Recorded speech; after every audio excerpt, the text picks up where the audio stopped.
sanity. Bibi aboko there. Bibi aboko say. Na ebeka say yebebuza say NADMO a day na day wabedru Kumasi ha. First of all, mami musa from that end.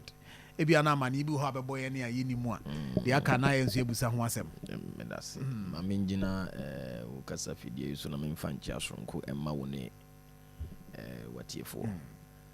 Sounds mechia ye NADMO regional directors. Yes. And when we see party bina they aba power. There was a mechia the Ashanti regional executives, the NDC. Yeah. From Chairman Anakwasi, the best call my boss Abbas Din. And Ubibia are involved. Not forgetting our able regional minister, Dr. Frank Amakohene. And then me and my uncle Brebo. Papa J. Jerry James Suka. Yeah. Papa J. Nyame shira omu ene umunyuma pa omo ye. E dia keep Ashanti base no. Ye party ni nkeka ho nyina in shape. Say those days you can't even come to Ashanti region and say you are a proud NDC member. You are even scared. There is some sort of fear in the system. But say omatimi neutralize the system na o background and as a wish party in Tadiam for budget also. I see. See we are anything. Yeah, that alone, I think we are okay with their performance when it comes to the party or moyade. Now, see me free hono na when him say yeba abai almost about 11 months in here. Nyamia yadum, nyamia ye be bre de amaga na man ni abai ni nyina. Sounds na nyamia nso aye bi de amade ben de aman NADMO. Okay.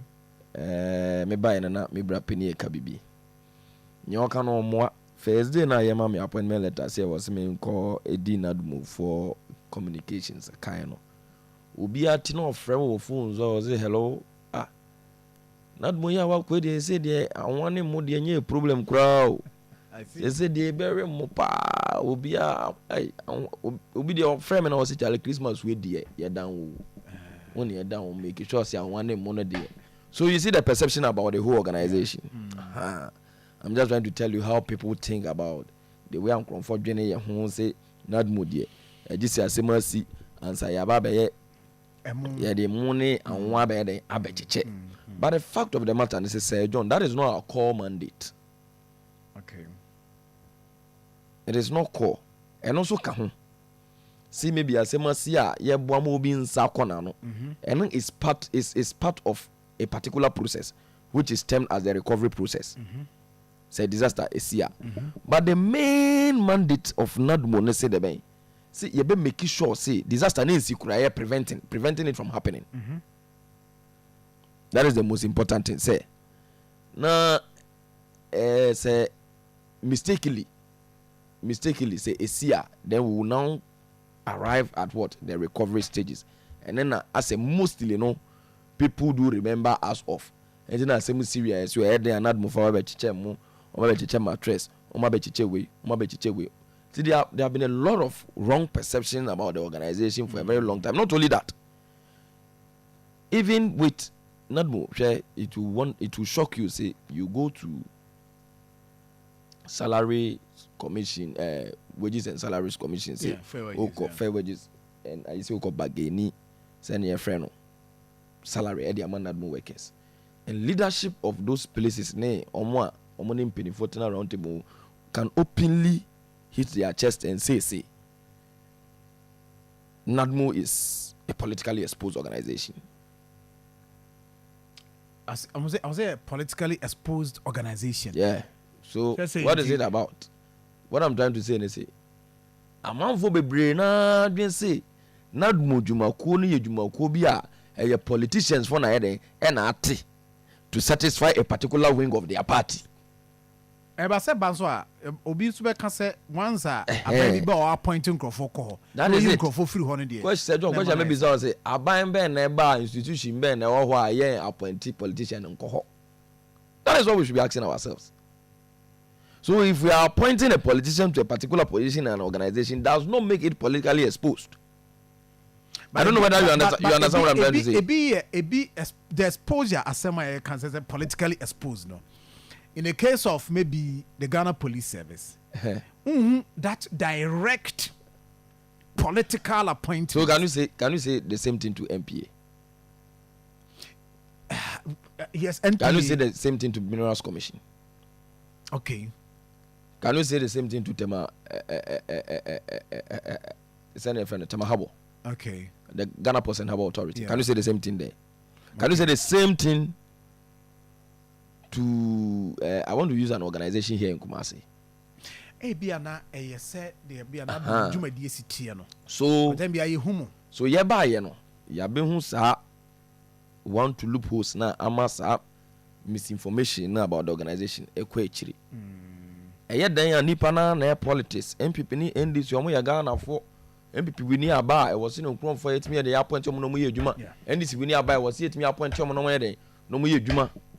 So nobody should stand on I say politically exposed, but I didn't tell NADMO they are so different. Let's say it is not only appointing people who are politically exposed, but also most of the time, you know, because of politics, we even the formerly previous administrations do normally appoint people who don't even understand the framework of NADMO. Not only understanding the framework, but sometimes omo say be omo answer na new opportunity need to say the way many say John yeah new opportunity anya formal education. You make answer that here. Some people didn't have the opportunity and didn't get a chance to have a formal education just like you and I did. And all in the name of politics. Oh, what the organizer? I'm a party, no constituency. I'm a yaba power. Into here, not munyina organizer for dia. So John make answer that here. So we started correcting that thing, making sure say be correct. Even though you the bema omo se fata, omo ama party ya ba, but you must be competent. Okay, I get it. But to make answer what I get it. But you must be hot. You must be competent. Indeed, in most cases, you can go around most of the constituencies. You notice say this particular time, no, ya diama say nyini na kra in most cases. Ya diama most of the district directors at the NADMO offices and omo kita a first degree. At least in most cases. Omo ya ade omo kita first degree to clear that notion. I didn't think yes because you be say oba constituency bia you be a friend disaster management committee in a form of board bisa. The disaster management committee, you know, Ghana police ni penny na or South district no ka ho, fire service penny na ka ho, MC na ho no ka ho, assembly ma area bi ka ho, and a NADMO director na all ho no. He becomes the secretary for that particular committee. Yeah. But just say John make us what say. It is a secretary for that particular committee no entimi entro minute in meetings are. Yes, when you're competent. That is why even the people yani omutena committee no so board no will not regard the organization when say politically exposed. Now we say politics into about better. So you see. So we started correcting it. And they are making sure say obi occupy a district led NADMO no, you must have what? You must have a first degree at hand at least.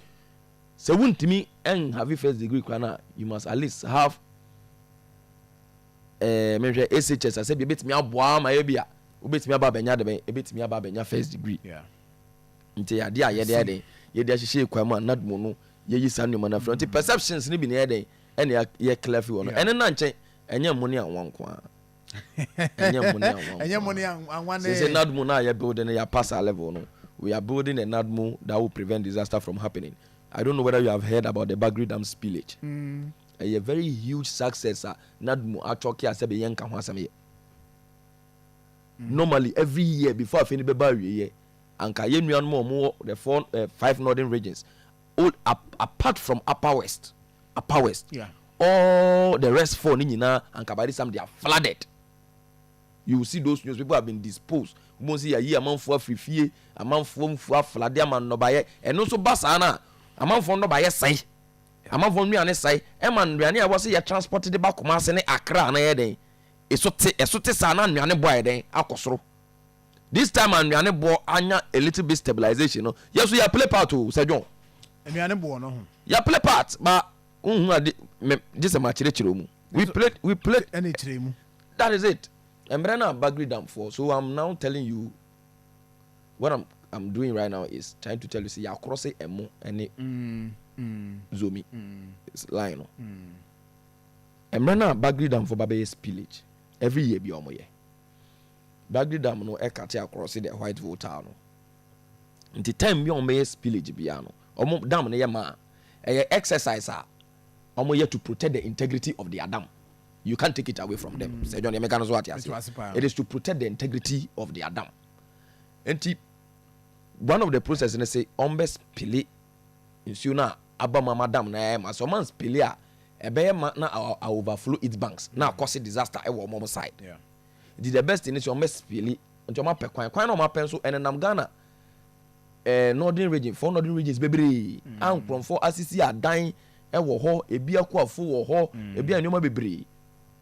But what we did, say, this current administration led by my boss, Mame Monabaso Bakanye Kuyon, Director General, or a military ex-military officer. Okay. On the heading NADMO CIA Wakra, a major retired Bakanye Kuyon.